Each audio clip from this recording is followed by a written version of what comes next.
what it looks like. I watered it down slightly, but it's still thick.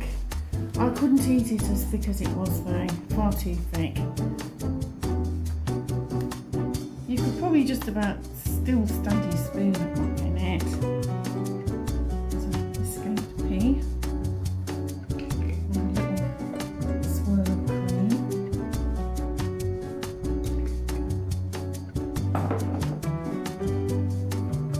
So there it is, London Particular. Well, hello everybody and welcome back to my channel. Have you ever heard of the term "it's a real pea super"? And do you know where it comes from?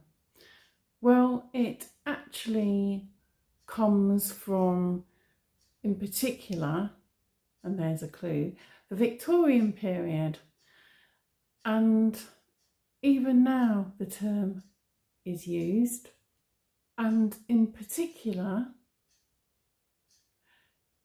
it is a popular phrase for London,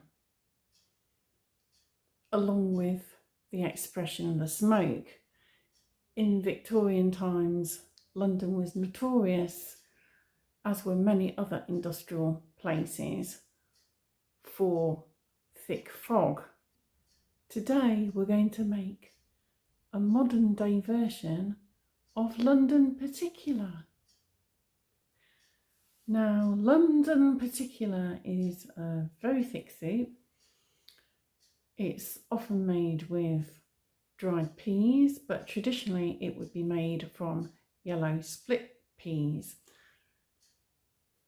Sometimes you get fanciful additions such as chopped ham hock and potatoes. I suppose the texture is similar to something like peas pottage or even peas pudding. I don't like my soup as thick as that. I'll see how far though it will take me.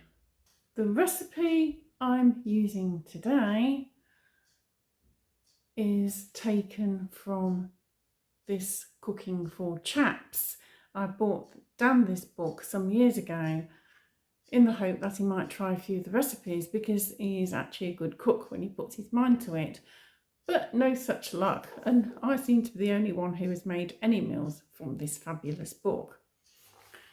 Now, unlike the traditional dried peas or yellow split peas, this version, being a little bit posh, is frozen peas. And I think it'll be nice and light and vibrant for this summertime of the year. We don't need many ingredients. I am changing it up a little bit. So as well as the medium organic potato I'm using, I have no shallots, so I'm using a little bit of leftover onion. And I have a variety of herbs. The recipe in the Cooking for Chaps book talks about using dill and parsley, but I've got a little bit of parsley. The dill has gone to seed. I've got a little bit of homegrown thyme, and I've got some mint, because pea and mint make wonderful partners. I also have a rather sad looking limp stick of organic celery to use up. I also have a baby gem lettuce to use up as well, because it's seen better days. And in fact, the book does say if you do have any lettuce, it adds a further flavour dimension and makes the soup a little bit more interesting. And of course, I have some frozen peas, courtesy of Mr. Birdseye. So without further ado, let's get started. The first thing I'm going to do is chop up the vegetables. All vegetables have been washed. I'm chopping up this potato into approximately 2 centimetre cubes.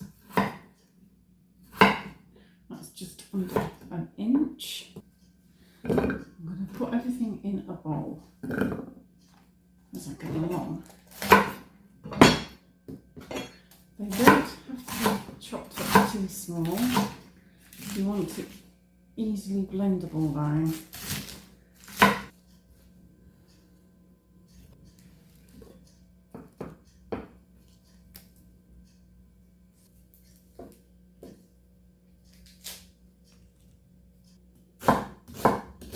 If you've got shallots or spring onions, they will work just as well. I don't have anything that posh. And again, just chop the celery up reasonably small. And also the herbs. The smell of the herbs is terrific. Absolutely gorgeous.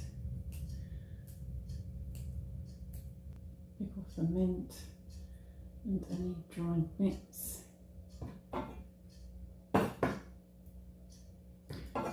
then just chop the rest. So all the vegetables are ready.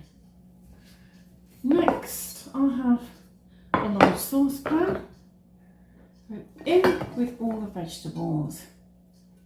And I'll have a pint of veg water from steaming vegetables, in that goes.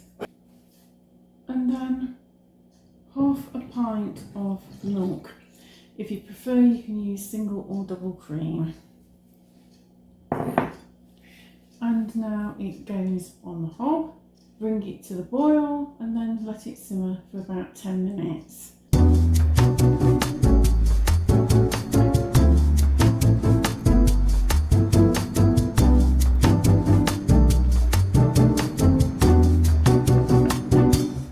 The soup's been simmering now for at least 10 minutes, so I'm going to add the frozen peas. I've added the 300 grams of peas. I'm just going to put those on the stove for a moment or two, and then we'll let the soup cool off the heat.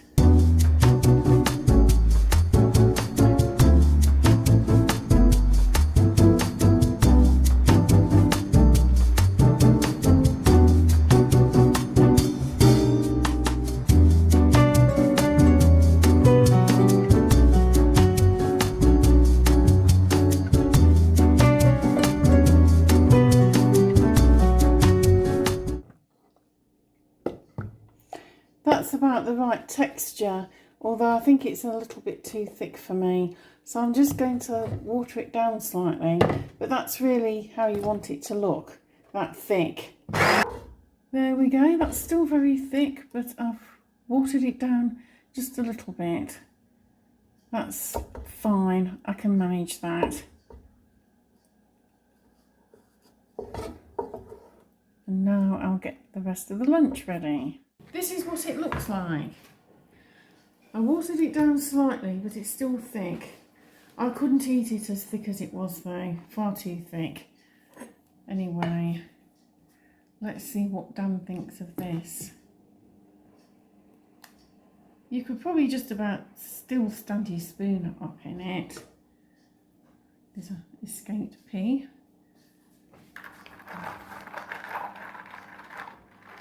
Give him some croutons. These are garlic and herb croutons. And a little swirl of cream.